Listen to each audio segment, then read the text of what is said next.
Shalom saudara sekalian, welcome to Gibeon Church. Di sini bukan tempat untuk orang sempurna, tapi tempat di mana kita disempurnakan oleh kuasa Injil dan kasih karunia Kristus. Minggu ini kita masuki perenungan Katekismus Week yang ke-41.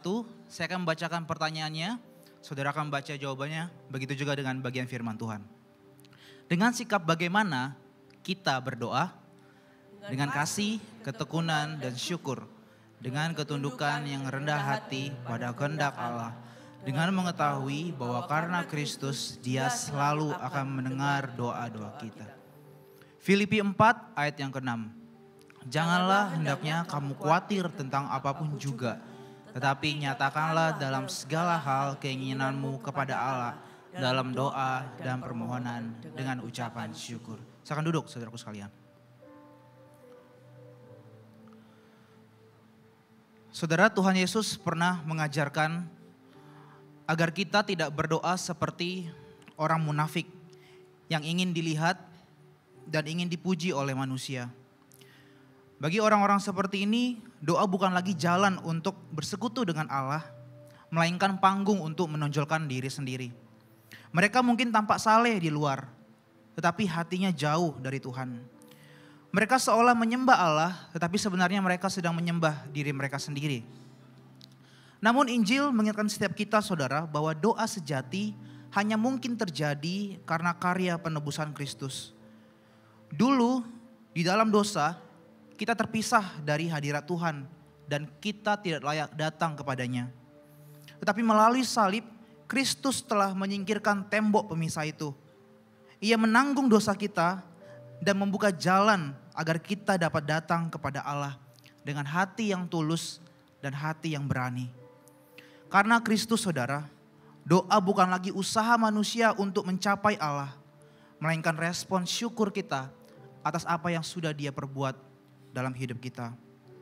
Saudaraku, bagaimana kita memandang Tuhan akan menentukan bagaimana sikap kita saat berdoa. Jika kita mengenalnya melalui Injil, maka doa tidak lagi berpusat kepada diri kita sendiri, melainkan pada hubungan kasih terhadap Dia yang sudah menebus kita.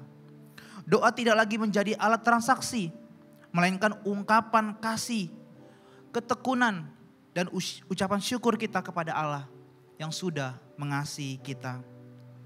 Saudara, pertanyaannya adalah, mengapa doa perlu dilandasi dengan kasih? Kita berdoa dengan kasih karena kita tahu bahwa kita dikasihi lebih dahulu melalui karya Kristus. Doa kita lahir dari relasi kasih yang telah dipulihkan oleh Kristus. Bukan relasi yang menuntut balasan, melainkan relasi yang penuh dan murni. Dan juga saudara, di dalam doa kita juga memerlukan ketekunan. Mengapa saudara? Karena kita percaya Allah mendengar doa kita bukan karena kesalehan kita, bukan juga karena keindahan kata-kata kita, tetapi karena kita memiliki Kristus yang menjadi perantara dan pembela kita di hadapan Bapa. Dan Ia akan memberikan apa yang terbaik bagi kita sesuai dengan kehendak-Nya. Ketekunan kita dalam doa bukan usaha untuk memaksa Tuhan, melainkan bukti bahwa kita percaya dan bergantung sepenuhnya hanya kepada Dia. Dan terakhir saudaraku, kita berdoa dengan ucapan syukur karena karya salib telah mengubah segalanya. Kita tidak lagi berdoa untuk mencari penerimaan karena kita sudah diterima. Kita tidak lagi berdoa untuk mencari berkat karena berkat sesungguhnya yaitu pribadi Allah sudah kita terima. Kita berdoa untuk menyembah, memuji, dan mengucap syukur atas kasih yang utuh yang Kristus sudah berikan.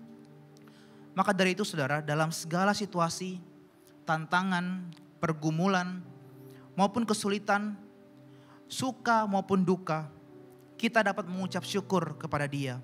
Karena kita tahu Allah tetap baik dan kasih-Nya tidak pernah berubah.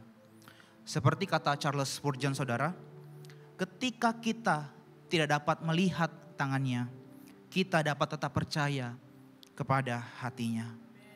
Karena itu saudara, marilah kita bertobat dari doa yang berpusat pada diri sendiri dan kembali kepada Injil yang menegaskan bahwa Kristus cukup, Kristuslah satu-satunya. Dan Ia telah membuka jalan bagi kita untuk datang kepada Allah melalui doa-doa kita. Dan kita bisa percaya Dia memberikan yang terbaik atas hidup kita. Amin. Saya undang kita semua bangkit berdiri. Saudara, mari hari ini kita datang dalam doa pertobatan. Mungkin hari-hari ini kita tidak lagi berdoa kepada Tuhan, karena mungkin kita selalu bergantung kepada diri kita sendiri. Atau mungkin selama ini kita berdoa kepada Tuhan, tapi dengan motivasi hati yang salah, hanya untuk kepentingan diri kita sendiri. Mari kita datang, akui, dan kita mau bertobat di hadapannya.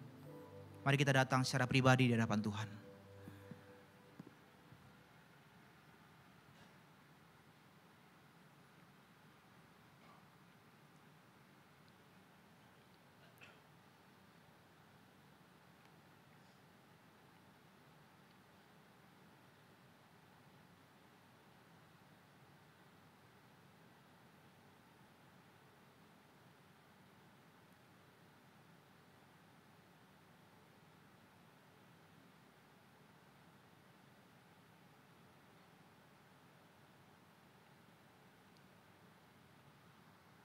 Bapa dalam surga, pada hari ini Tuhan kami datang mengaku atas setiap kelemahan kami. Tuhan ampuni kami jika selama ini kami selalu bergantung kepada hidup kami, kepada diri kami sendiri Tuhan. Mungkin kami berpikir kami bisa menguasai kehidupan kami sehingga kami tidak pernah berdoa kepadamu Tuhan.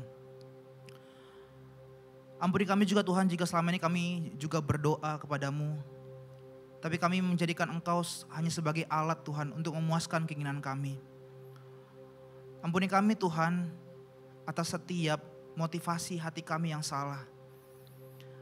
Ya Roh Kudus, ajar kami agar kami bisa menikmati relasi dengan Engkau melalui doa-doa kami.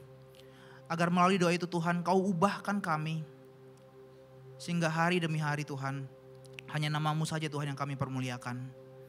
Tuhan tolong kami, biarlah setiap mata hati kami, pandangan kami hanya tertuju kepada Engkau saja Tuhan Yesus. Satu-satunya penolong, satu-satunya Tuhan yang layak untuk disembah. Terima kasih Tuhan Yesus. Kami berdoa dan mengucap syukur. Amin.